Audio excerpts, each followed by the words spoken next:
Alors, vous avez quelques petites minutes de patience avant de nous déguster, ça va un bon petit plat là. Hein? Vous connaissez, dans un l'eau à la bouche, mais on va continuer le programme pour pas longtemps.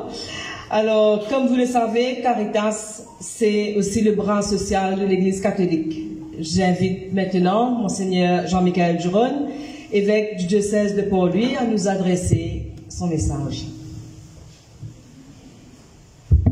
Donc, une chose que j'ai bien compris, la pâtisserie et de l'espérance en action. Merci beaucoup.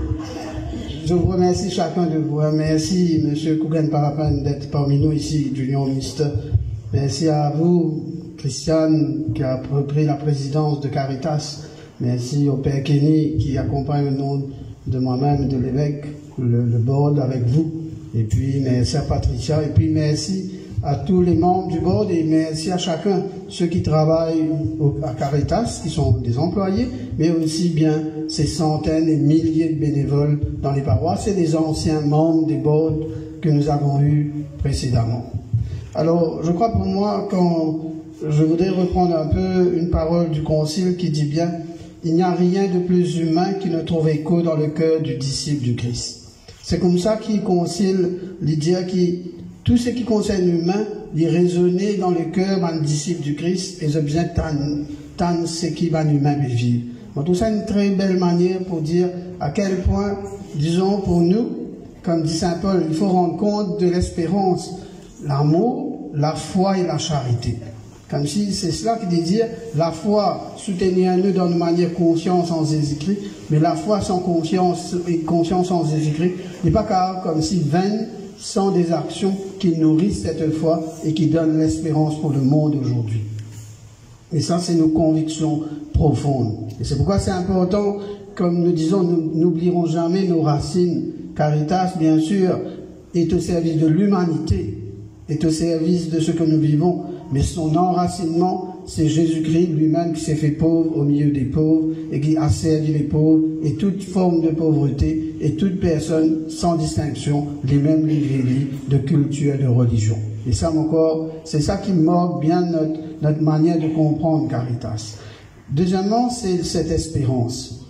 Je rends grâce que d'autres avant nous, avant moi, mes prédécesseurs comme évêques et puis bien sûr tous les laïcs qui sont d'abord, parce qu'il faut bien dire souvent, un prêtre peut avoir une bonne initiative, une bonne intuition, mais il y a aussi des laïcs qui portent aussi cette intuition et qui l'ont portée à leur manière, selon les contextes, selon les besoins, selon les réalités.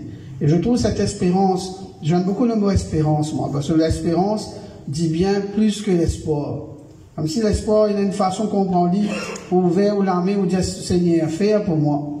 Comme il y a ouvert l'armée là, tout bout de descendre depuis les ciels. Mais pourquoi non? Pour nous, nous disons non. L'action et l'espérance, c'est-à-dire que le Seigneur attend de nous que nous agissions pour construire son royaume et continuer son royaume. Et cela, je crois, de justice, de fraternité, de solidarité.